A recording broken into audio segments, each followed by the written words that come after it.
नमस्कार बच्चों। आज ये टॉपिक जो मैं ले रहा हूँ वो है parallax method for measurement of distance of moon.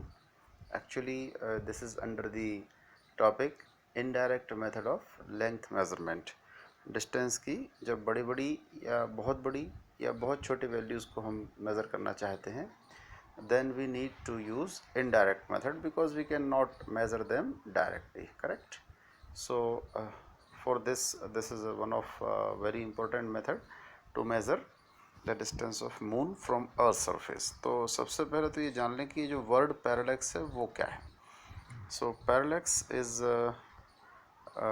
Actually apparent shift. इसका जो सही जो रीज़न है वो क्या है, अपरेंट शिफ्ट।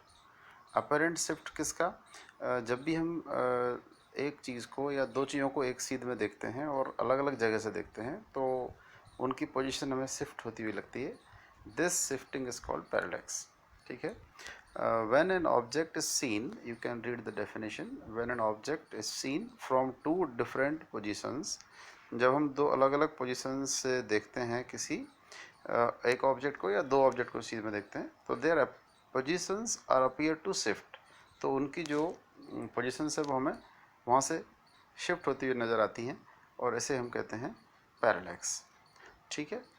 तो पैरेलैक्स को के यूज़ करके कैसे हम डिस्टेंस ऑफ मून मेज़र कर सकते हैं, इसको यहाँ पर हम समझते हैं। First of all let us the distance of moon. Moon हम जैसे एम के नाम से यहाँ डिनोट कर रहे हैं। From the earth is D. जो मून है उसकी डिस्टेंस कितनी है, यहाँ पर डी हम ले रहे हैं। To measure the distance moon is observe from two different position. जैसा कि मैंने आपको बताया कि पैरेलैक्स का मतलब ही वही है कि हम जब एक चीज़ को दो जगहों से देखें तो वो अपनी जगह से कभी हमको राइट दिखेगा और हम जब आगे सरक जाएंगे हो सकता है वही हमको लेफ़्ट दिखने लगे। ऐसा तब भी होता है जब हम किसी ट्रेन में चल रहे होते हैं तो हम देखते हैं कि ट्रेन में या बस में चल रहे होते हैं तो हमारे साइड में जो पेड़ वगैरह होते हैं दे ऑलवेज मूव बैकवर्ड। हम चल रहे होते हैं फॉरवर्ड और वो जा रहे होते हैं बैकवर्ड। तो वो जो शिफ्टिंग है इसी टाइप की चीज़ का नाम है parallax. Eight the same time हम ये भी देखते हैं कि अगर कोई दूर के बादल हैं या फिर बहुत दूर हमको मून या सन नज़र आ रहा है तो वो हमारे साथ साथ भी चलता है। इसका मतलब जब बहुत दूर हो जाएगी कोई चीज़ हमसे तो उसकी पोजीशन में शिफ्टिंग बहुत धीरे धीरे होगी। जो हमारे क्लोज होगी वो हमारे अपोजिट जाएगी और जो दूर होगी वो हमारे साथ जाएगी। This happens while we consider parallax. So distance of moon जिसे मेज़र करना है वो कितनी है, डी है, मैंने ले लिया, उसे मुझे मेज़र करना है। इसके लिए मैं क्या कर रहा हूँ, the moon is observe from two positions A and B from the earth. Earth पर से हम ये डायग्राम को समझते हैं। ए और बी नाम की दो जगह हैं जहाँ से हम मून को देखते हैं। ये हमारा अर्थ सरफेस है जो ऐसा दिखाई दे रहा है।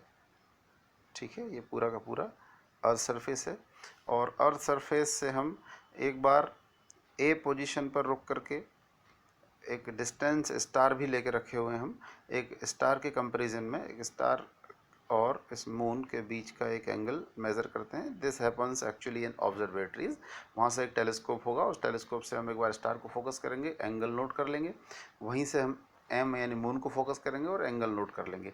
एट द सेम टाइम कई किलोमीटर दूर, ये जो बी दिखाई दे रहा है ये बहुत पास नहीं है, अर्थ पर ही कई किलोमीटर दूर दूसरी ऑब्जर्वेटरी भी होगी और at the same time another जो हमारे साइंटिस्ट हैं वो दूसरे टेलीस्कोप की मदद से वही काम करेंगे उसी स्टार को, क्योंकि स्टार तो पहले से प्रोमिनेंट होते हैं आसमान में, पहचान में आते हैं और स्टार चूँकि दूर है तो उसकी अपरेंट पोजीशन शिफ्ट नहीं हो रही है।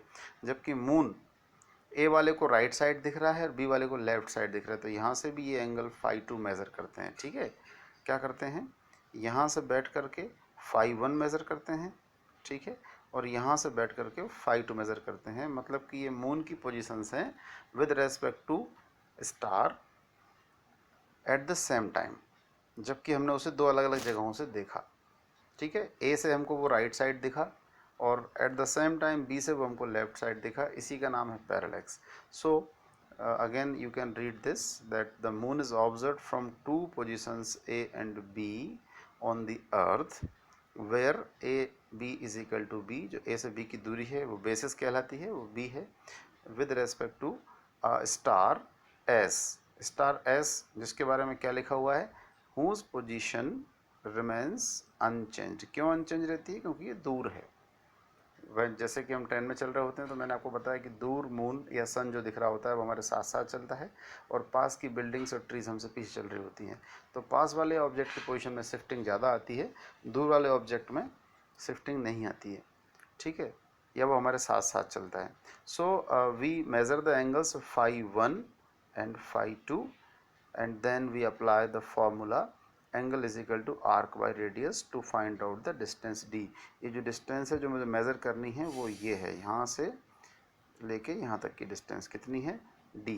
a से लेके m तक की जो दूरी है वो कितनी, यहाँ भी ये इतनी ही है, a से लेके b तक की दूरी भी वही d है। So we use the formula angle is equal to arc by radius, angle is equal to arc by radius formula लगाया। इस डायग्राम को देखकर आप समझ सकते हैं कि जो आर्क है वो ए बी जो है ये एक तरह से हमारे लिए आर का काम कर रही है।